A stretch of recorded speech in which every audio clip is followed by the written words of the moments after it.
Assalamualaikum warahmatullahi wabarakatuh. Terima kasih atas waktunya.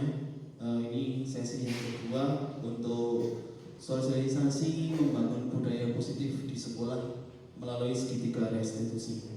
Tapi untuk judul saya, judulnya budaya positif di sekolah. Mungkin selama ini Bapak Ibu juga saya sudah banyak melakukan budaya-budaya positif yang ada di sekolah, tetapi kita tidak tahu itu termasuk budaya positif yang sebelah mana. Ya, jadi seperti tadi yang sudah disampaikan bahwa kita sudah melakukan beberapa budaya positif, tetapi tidak tahu kita ada yang di sebelah mana. Tapi sebelum kita membahas tentang budaya positif, kita telaah dulu tentang apa itu pendidikan. Pendidikan menurut Ki Hajar Dewantara yaitu menuntun segala kodrat yang ada pada anak-anak agar mereka dapat mencapai keselamatan kebahagiaan yang setinggi-tingginya, baik sebagai manusia maupun sebagai anggota masyarakat. Di sini diartikan bahwa kita sebagai pendidik tugasnya adalah menuntun kodrat anak agar mereka dapat mencapai keselamatan dan kebahagiaan baik di masyarakat maupun sebagai manusia. Artinya anak terlahir itu sudah memiliki kodratnya. Yang pertama kodrat alam. Jadi anak itu memiliki dua kodrat. Yang pertama kodrat alam. Setiap anak sudah membawa sifat atau karakter masing-masing. Jadi guru tidak bisa menghapus sifat dasar tersebut. Yang bisa dilakukan adalah menunjukkan dan membimbing mereka agar muncul sifat-sifat baiknya. Jadi anak yang dari lahir itu sudah memiliki beberapa sifat. Ya, sifat dasarnya sudah ada. Kita tidak dapat mengubahnya, tidak dapat mengubah sifat dasar anak. Garis bawahi, kita tidak dapat mengubah sifat dasar anak, tetapi kita bisa membimbing sifat-sifat itu, sifat-sifat yang baik, dasar-dasar yang baik, kita bimbing menjadi baik sehingga sifat-sifat yang buruk dapat tertutupi oleh sifat-sifat yang baik. Kemudian kodrat yang kedua yaitu kodrat zaman. Ketika saya masih SD dengan anak SD zaman sekarang itu berbeda. Begitu pula ketika kita sebagai seorang pendidik dalam penanganan anak itu berbeda. Di sini dikatakan bahwa kita sebagai guru harus membekali keterampilan kepada siswa sesuai zamannya agar mereka bisa hidup berkarya dan menyesuaikan diri. Dalam konteks ini kita harus membekali siswa sesuai dengan kecakapan abad 21. Artinya kurikulum merdeka yang saat ini sedang digaung-gaungkan oleh pemerintah tujuannya satu, agar kita mendidik siswa itu sesuai dengan abadnya. Ya istilahnya kalau zaman dulu itu kita tidak boleh membawa HP, sekarang boleh membawa HP, tapi saat jam pelajaran tertentu dimatikan dan saat jam pelajaran tertentu kita gunakan. Jadi itu kodrat anak sekarang, zaman sekarang itu sudah memasuki zaman digital.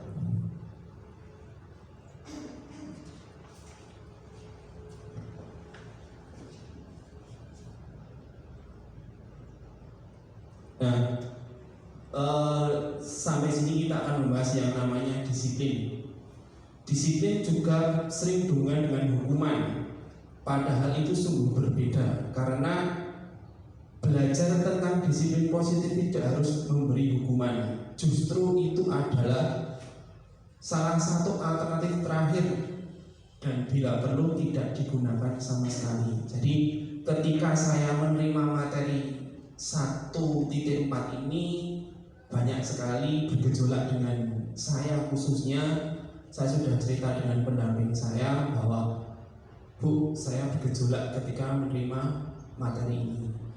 Dari 1.1 dan 1.4 itulah yang bikin saya paling bergejolak. Kenapa? Selama ini sangat banyak banget bertentangan dengan cara yang saya lakukan. Tetapi saya dapat masukan dari beliau bahwa yang namanya disiplin dan psikologi itu harus jalan beriringan.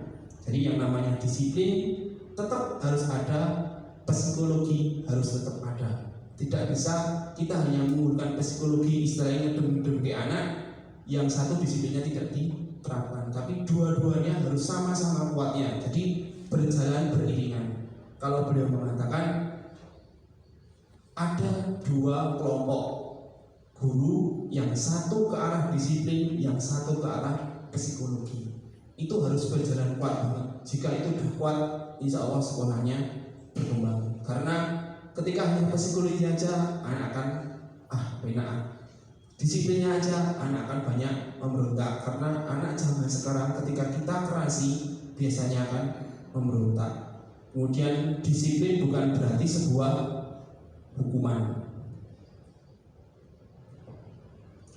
Nah, selama ini kita beranggapan bahwa kita sebagai guru mendisiplinkan anak, itu berarti kita mengontrol anak. Ya, mengontrol artinya ilusi kita beranggapan itu adalah ilusi guru mengontrol murid. Kita beranggapan bahwa kita dapat mengontrol murid, itu salah. Ya, itu salah. Kita tidak dapat mengontrol murid. Itu hanya anggapan kita. Di depan kita siswa manut, tapi di belakang kita siswa berontak. Kita beranggapan kita dapat mengontrol, ternyata tidak dapat mengontrol. Itulah namanya ilusi. Yang kedua, ilusi bahwa semua penguatan positif, efektif dan bermanfaat. Yang saya kategorikan di sini adalah penghargaan. Ini tadi sudah disampaikan bahwa memberikan penghargaan itu ternyata salah. Contohnya, peringkat 1, 2, 3 dapat hadiah, 4, 5, 6, 7 tidak dapat hadiah. Itu bisa menjadi hukuman bagi peringkat 4, 5, 6. Contohnya hanya selisih 2. Misalnya peringkat 3 itu 232, peringkat 4 230. Dengan hanya selisih 2, itu rasa dihukumnya peringkat 4 itu kuat banget. Wah, kurang 2 ya. Tapi di sini ilusi nomor 2 ini tidak berlaku untuk peringkat 11, 12, 13, 14 dan seterusnya. Hanya terjadi di peringkat 1 sampai dengan peringkat 10. Hanya selisih 2 angka itu bisa menjadi sebuah hukuman bagi mereka. Jadi kita memberikan penghargaan. Cara-cara ini istilahnya bermanfaat banget, tapi ternyata menurut filosofi ini itu suatu yang salah. Kemudian ilusi yang ketiga, bahwa kritik dapat membuat orang merasa bersalah dan dapat menguatkan karakter. Ini yang saya contohkan, misalnya Pak Budi itu kehilangan uang.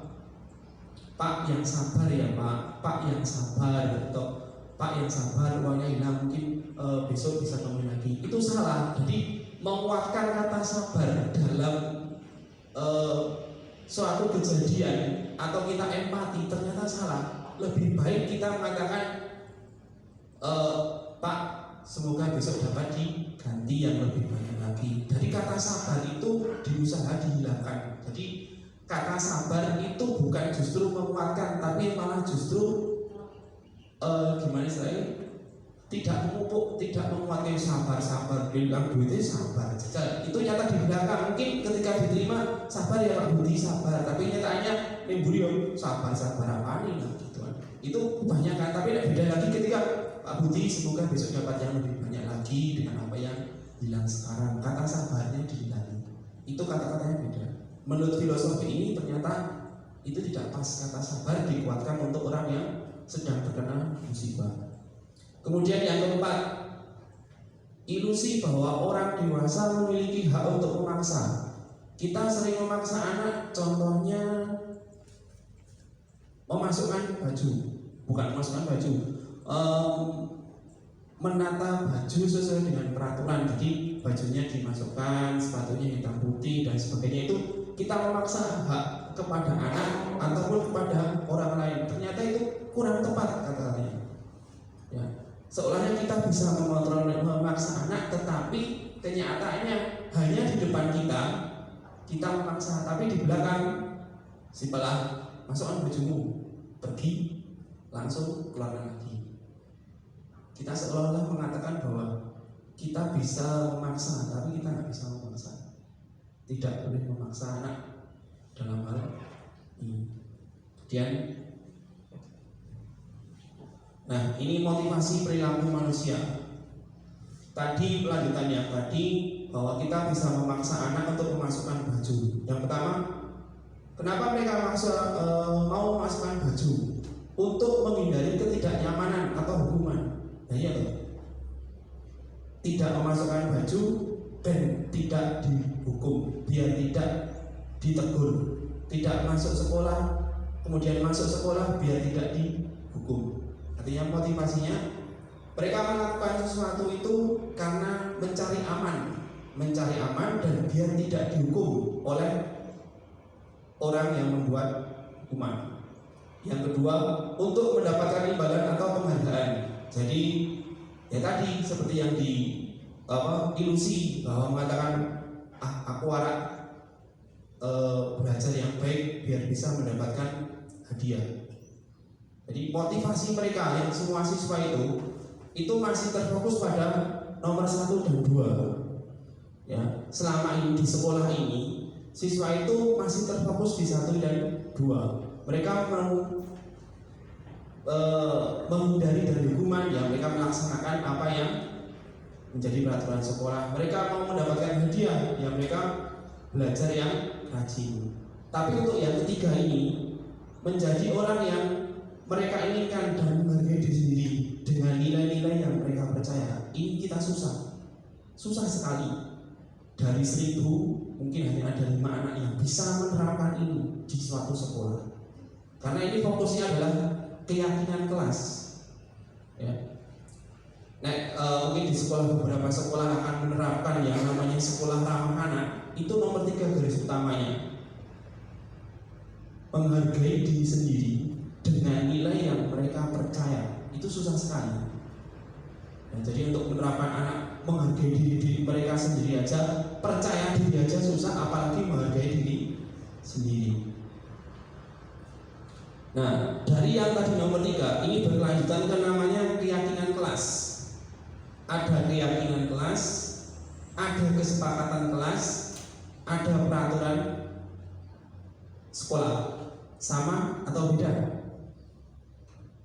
Keyakinan kelas, kesepakatan kelas, peraturan sekolah. Sama atau beda? Menurut Bapak Ibu sama atau beda? Gimana Bu? Sama atau beda? Sama dari Bu Suma. Mungkin dari Bu Sukini atau Pak Budi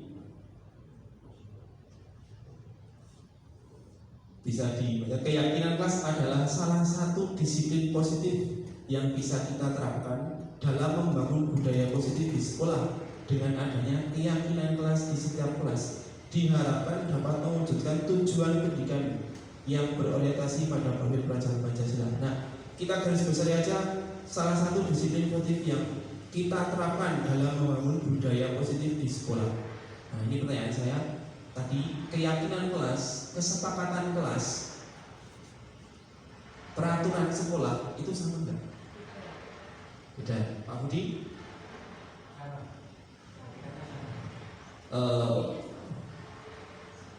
Muatannya peraturan sekolah, peraturan sekolah.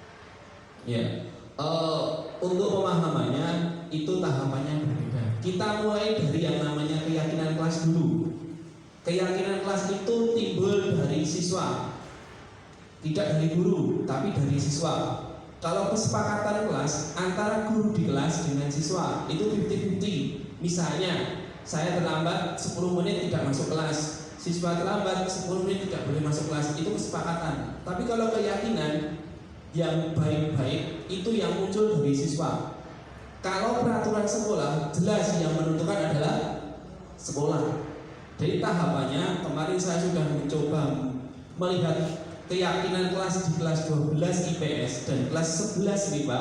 Saya tersenyum, tertawa. Kalau ini nanti muncul keyakinan kelas kemudian kesepakatan kelas sampai ke tiba di peraturan sekolah, saya geli lucu gimana? Kenapa?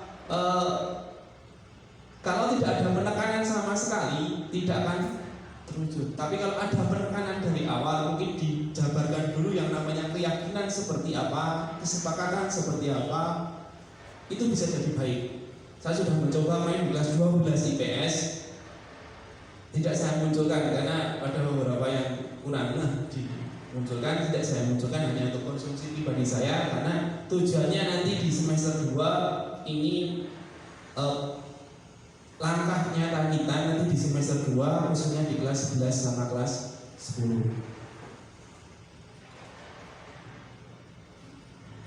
Nah, ini keyakinan kelas munculnya adalah konsekuensi. Tadi mungkin sudah dibahas, konsekuensi dan hukuman itu berbeda. Ya. Pelajarannya Pak Budi, siswa telat disuruh lari, itu hukuman atau konsekuensi? Pelajaran olahraga telat ganti baju disuruh hukuman lari keliling lapangan, itu hukuman atau konsekuensi?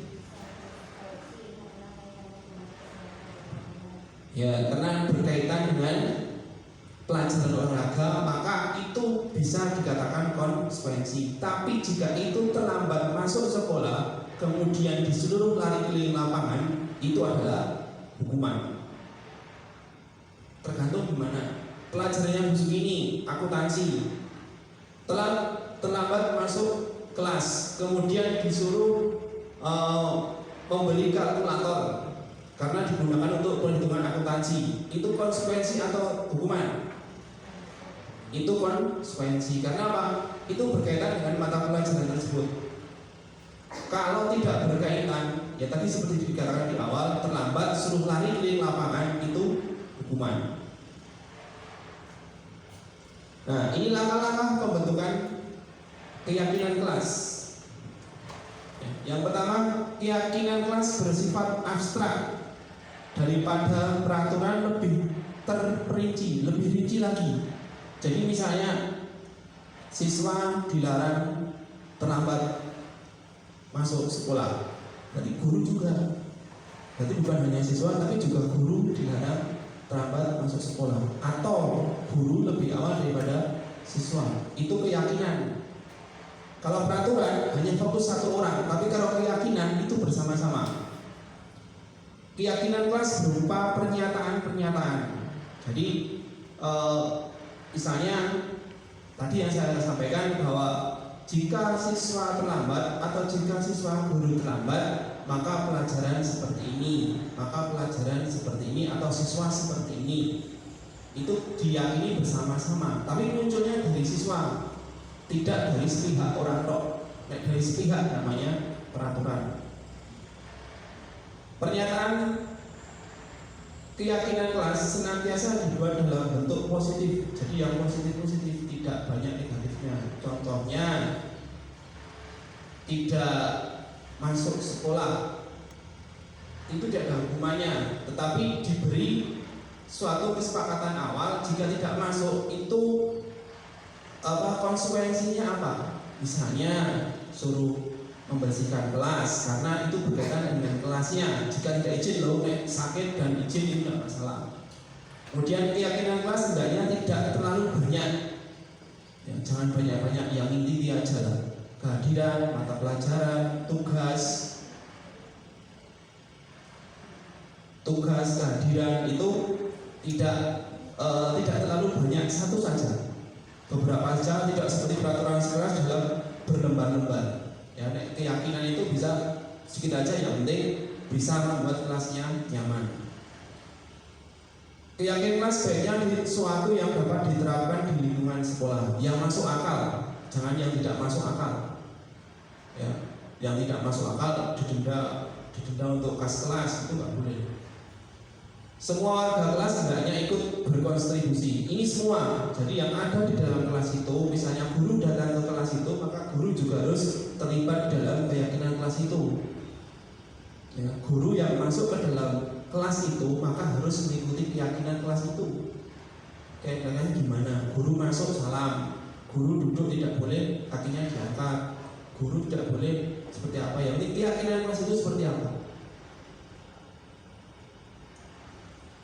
Yang terakhir, bersedia meninjau kembali keyakinan kelas dari waktu ke waktu. Nah, contohnya yang bersedia meninjau kembali ini yang keyakinan kelas yang berkaitan dengan perubahan zaman. Dulu siswa dilarang membawa HP, sekarang berubah, siswa diizinkan membawa HP tapi dititipkan, atau pas pelajaran tertentu HP bisa digunakan. Ini karena bersedia meninjau kembali keyakinan kelas dari waktu ke waktu. Biasanya sekarang siswa dikatakan tidak boleh membawa HP, mesti berontak. Tapi ketika muncul diizinkan membawa HP, tetapi saat jam pelajaran dititipkan atau saat jam pelajaran tertentu HP-nya bisa digunakan. Nah, ini contoh perbedaan hukuman dan konsekuensi. Mungkin tadi sama sudah disampaikan. Yang pertama itu masuknya konsekuensi atau hukuman. Mencatat 100 kali dalam buku kalimat saya tidak akan terlambat lagi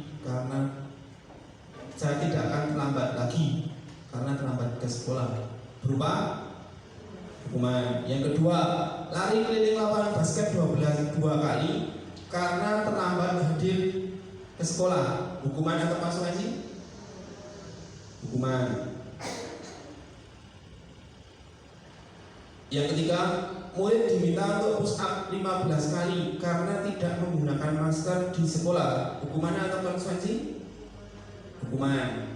Yang keempat, menggantikan kertas tugas teman yang telah dicoret-coret, konsekuensi.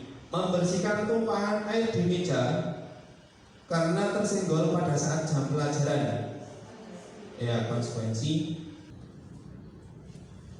Nah, ini tadi yang posisi kontrol. Saya mengakui saya di 1 dan 3, 1, 2, 3 belum bisa di posisi 4 dan 5. Itu berat banget untuk posisi 4 dan 5. Mungkin Bapak Ibu, saya juga lagi sedang belajar untuk menuju ke 4 dan 5. Tadi sudah disampaikan, dan ini posisinya. Penghukum biasalah menghardik, menunjuk-nunjuk, si Roy ini pelajaran senang itu nggak boleh. Itu namanya penghukum. Memberontak, kemudian sampai membawa nama orang tua, sampai orang tua ini kesuksesan biaya ini sekolah panas ini turun, itu namanya menghukum. Ya, itu jelas kata-kata banget yang kemarin di keyakinan yang saya tulis muncul ada 4. Nah, itu muncul ada 4 di kelas 12. Saya nggak tahu dari siapa, tapi mengatakan itu muncul di kelas 12. Dan sudah saya sebelum materi ini saya sudah mencoba untuk memunculkan keyakinan kelasnya seperti apa atau anak-anak yang inginkan. Tapi ternyata kata-kata yang mengatakan tidak usah membawa orang tua dan kesalahan di luar itu muncul di anak kelas 12. Kemudian membuat orang merasa bersalah, berceramah. Anak sekarang yang diceramai istilahnya zaman saya bumi tua, lebih tengen metu kiwo. Kemudian mengatakan seharusnya ibu kecewa karena kamu tidak mengerjakan PR. Seharusnya kamu tuh sebagai siswa yang rajin. Seharusnya kamu tuh anaknya manutan, sudah dibiayai sekolah dan sebagainya. Itu nggak boleh. Apalagi sampai menyebutkan seharusnya kamu tuh anak yang rajin, sudah dibiayai sekolah dapat beasiswa, terus anaknya bandel. Itu nggak boleh. Seharusnya ibu kecewa kamu, bapak kecewa kamu tidak mengerjakan PR, bapak kecewa kamu bolos. Itu membuat rasa bersalah. Atau di psikologinya BP itu bullying tapi secara psikologi. Benar atau salah nanti tanya sama guru BP-nya. Ada 2. Jadi itu kategori sebagai bullying, kekerasan secara psikologi. Mengata-ngatakan membawa orang tua, kemudian dibantu kok derajat nakal itu termasuk banyu. Kemudian teman, ini yang aman, gampang, paling gampang kita lakukan sebagai teman. Membuatkan alasan-alasan untuk mereka. Ayo dikerjakan demi saya loh, maksud kamu nggak mengerjakan. Nah, itu teman. Tapi efeknya anaknya jadi manja,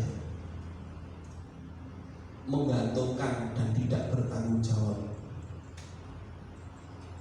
Nah, ini yang paling aman ketika diterapkan di bawah guru. Tapi ini juga bisa menjadi kesombongan dari bapak ibu guru. Awong jam kuwe ono jame jenengan rano, berarti kalau jenengan punya masalah. Itu nyata.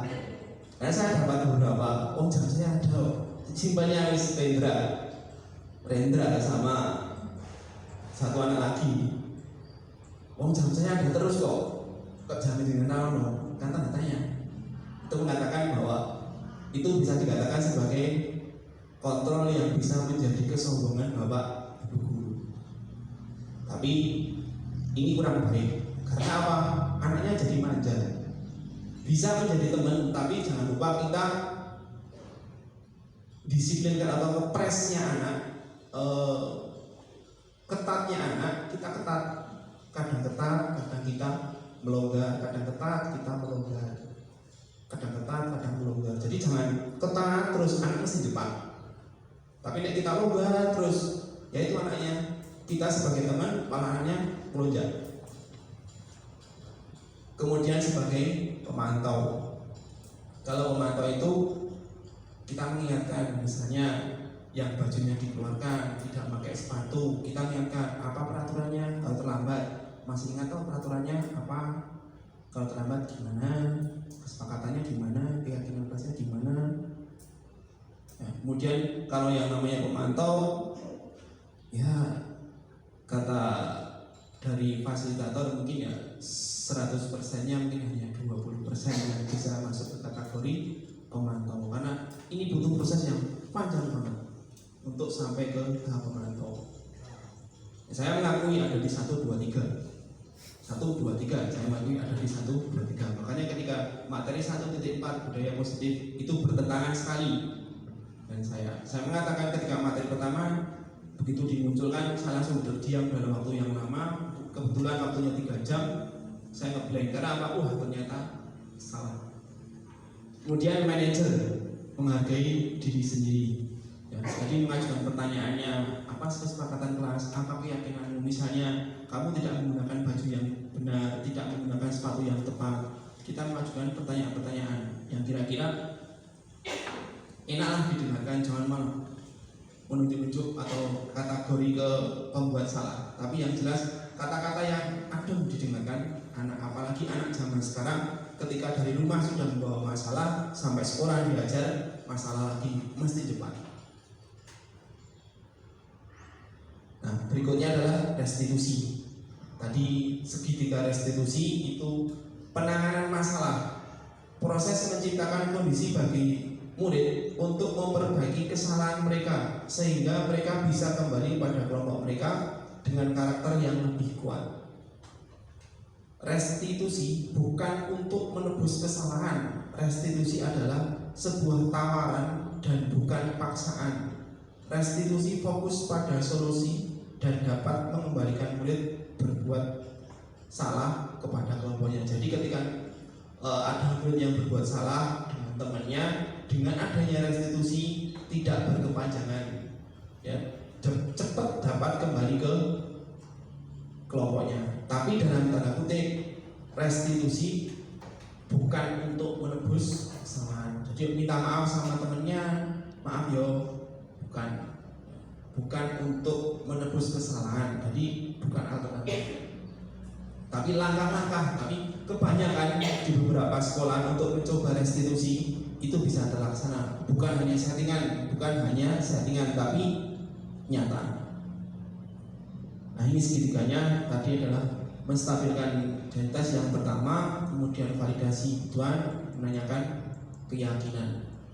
Ketika siswa bersalah, nanti mungkin akan saya putarkan video saya. Ada tadi video saya ketika praktek segitiga restitusi kepada anak kelas 11 MIPA. Tapi ini masih banyak yang tertinggal karena kita tahapnya masih belajar.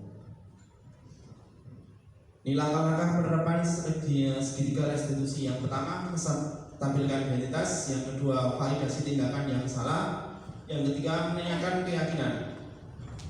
Ini kata-kata yang muncul pada menstabilkan identitas. Ya, berbuat salah itu manusiawi. Tidak ada manusia yang sempurna. Bapak Ibu juga pernah salah. Ini kata-kata pada menstabilkan identitas. Bapak Ibu tidak tertarik untuk mencari tahu siapa yang benar, siapa yang salah. Bapak Ibu lebih tertarik untuk menyelesaikan masalah. Kalau kamu menyalahkan dirimu sendiri terus-menerus, apakah kamu bersikap baik pada dirimu sendiri? Jadi ketika anak pertama kali kita nadanya sudah turun, biasanya anak nadanya turun. Tapi ketika kita langsung naik dengan nada keras, anak langsung keras. Dicoba saja. Anak yang bersalah, kita nadanya naik, langsung naik. Beda lagi dengan nada yang agak rendah. Atau ya tadi seperti yang katakan bayi yang psikologi, itu anaknya langsung down. Tapi ya hati-hati. Yang jelas menstabilkan identitas ini kata-kata ketika nanti mungkin Bapak Ibu guru mau mencoba untuk segitiga restitusi tanpa settingan. Kemarin kan saya Pak Farul mencobanya adalah kita mencoba untuk menerapkan tapi ada skenario-nya. Nah, nanti Bapak Ibu guru di tugas beberapa kita, di pertemuan beberapa kita, nanti Bapak Ibu guru terlibat untuk mencoba segitiga restitusi tanpa skenario.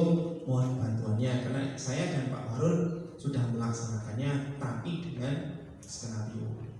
Kemarin sudah melaksanakan, sudah diunggah sekitar 1 bulan yang lalu, tapi dengan skenario. Bapak Ibu guru nanti karena ada pemimbasan juga dari guru penggerak, maka mohon bantuannya mungkin Bapak Ibu guru yang bergejolak dengan anak untuk mencoba segitiga restitusi. Berjalan sukses atau gagal itu nomor 2, yang penting sudah mencoba dulu. Kemudian validasi tindakan yang salah. Ini kata-katanya, kamu bisa saja melakukan hal yang lebih buruk, tapi kamu tidak melakukannya kan? Kamu pasti punya alasan mengapa melakukannya. Apa yang penting bagi kamu? Kamu boleh tetap berusaha menjaga sikap itu, tapi tambahkan sikap yang lain, yang baru. Maukah kamu belajar cara lain untuk mendapat yang kamu butuhkan tanpa harus memukul? Apakah kamu bisa melakukan dengan lebih baik besok nanti? Jadi sebanyak ini ada 5, satu saja antara yang menstabilkan identitas dan validasi itu bisa berkaitan. Misalnya nomor 1 dengan nomor 1, nomor 2 dengan nomor 2, tidak dipakai semua. Hanya salah satu saja tapi saling berkaitan. Ini menanyakan keyakinan.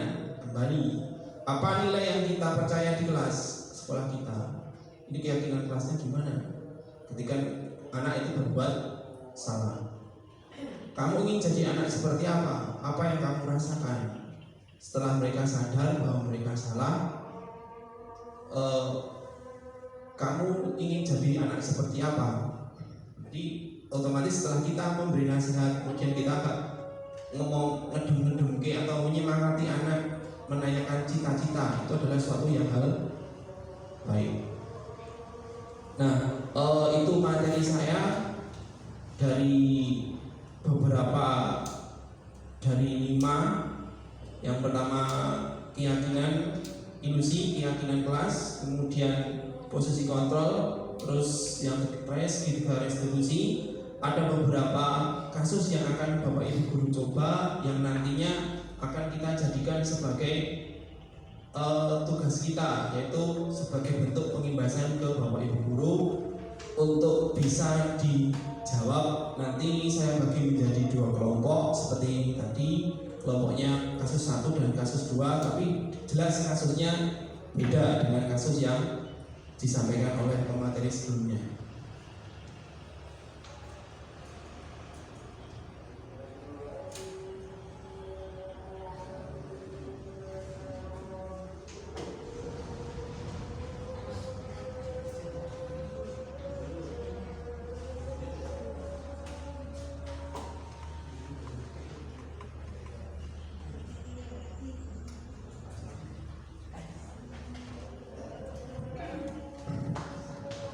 Ya, mohon itu untuk dituliskan nanti karena akan didokumentasi untuk difoto kemudian kita upload. Mohon untuk dituliskan per kelompok. Ada 2 kelompok, ada 2 kasus. Ini Bu Budi bisa ke BP-nya. Nah, Bu Budi ke sana, yang satu ke sini. Bu Budi ke sana, Bu. Beda. Kasusnya beda. Bu Budi ke sana, Bu sini. Nah, beda, Bu. Yang dipisah, Bu. Ya, psikologinya dipisah. Waktunya 10 menit saja nanti buat bisa untuk tanya jawab dan sharing-sharing.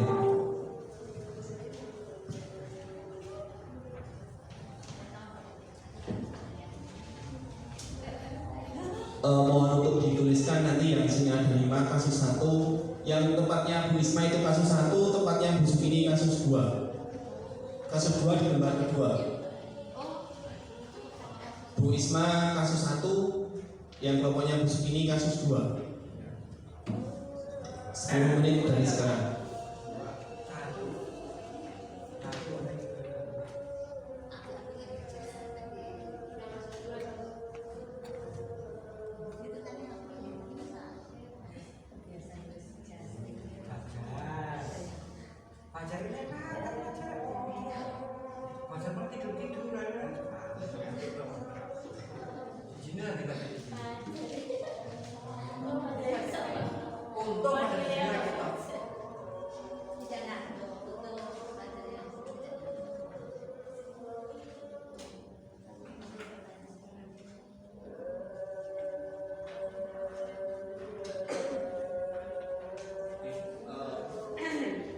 Pak Budi untuk kasus 2 yang Bu Isma kasus 1 ya, Pak.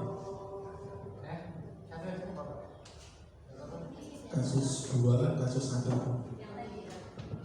1. Di lembar kedua, Pak.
Budi dan kawan-kawan.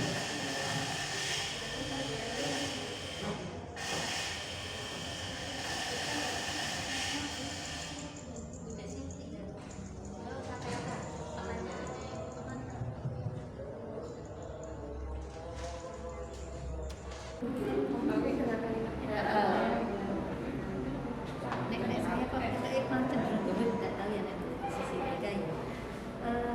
Posisi kontrol ini bisa aku juga di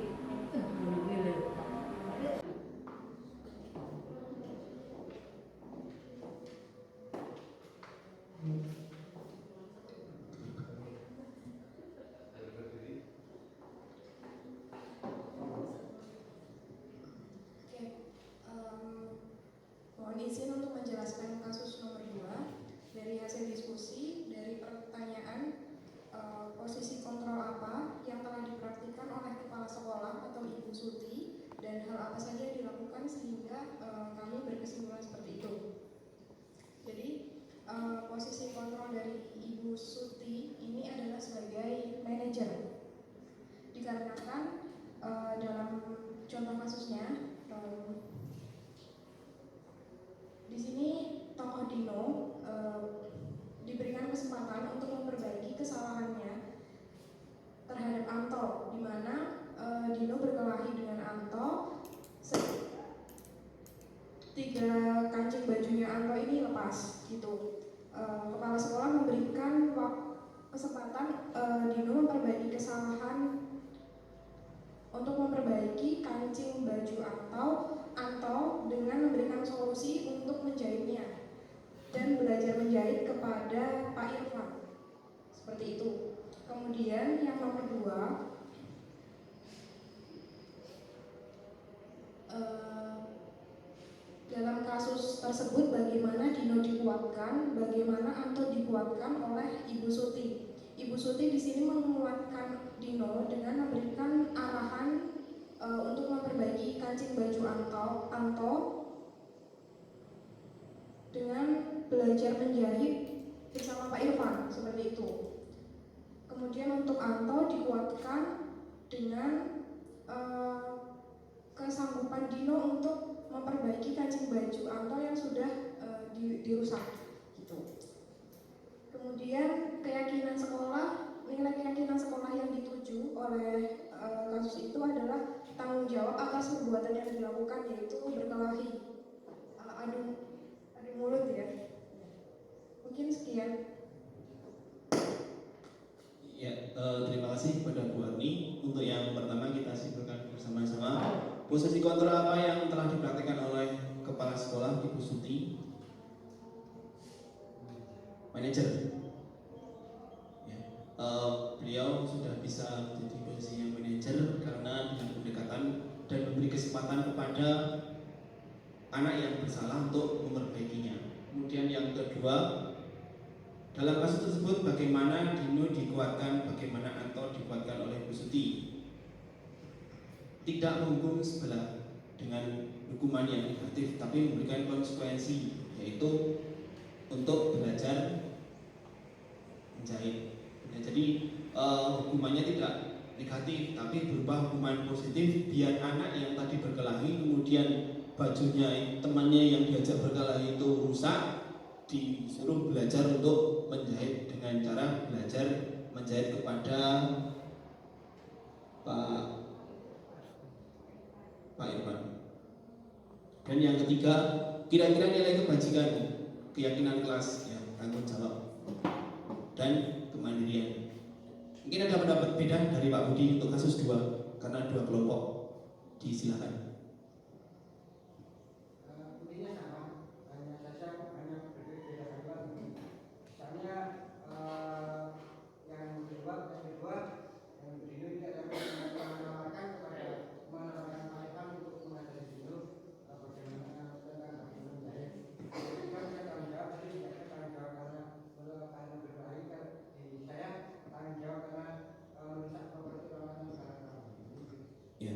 Sama, hanya untuk penyusunan katanya yang berbeda tapi intinya sama.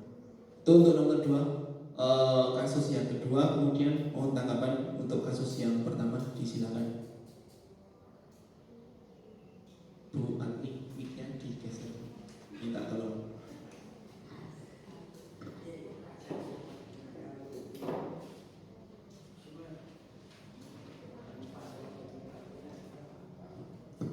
Terima kasih untuk kesempatan yang diberikan. Untuk kasus 1, pertanyaan pertama, posisi kontrol apa yang diambil oleh Ibu Dani dalam pendekatannya kepada Fajar? Jawabannya, posisi kontrolnya ada 2, yaitu yang pertama penghukum dan yang kedua membuat rasa bersalah. Untuk penghukum dapat dilihat dari kalimat Fajar, coba jawab pertanyaan nomor 3, maju ke depan dan kerjakan di papan tulis. Untuk yang membuat merasa bersalah, kamu tidak kasihan sama ibu ya? Ibu sudah capek-capek mengajarkan kamu, tidak kasihan sama ibu, dan Fajar pun dia membisu. Untuk pertanyaan nomor 2, kebutuhan apa yang diperlukan oleh Fajar? Kebutuhan yang diperlukan oleh Fajar adalah kebebasan. Dilihat dari kalimat Fajar malah tidur-tiduran dan tampak acuh-acuh saat pelajaran dari Bu Dani.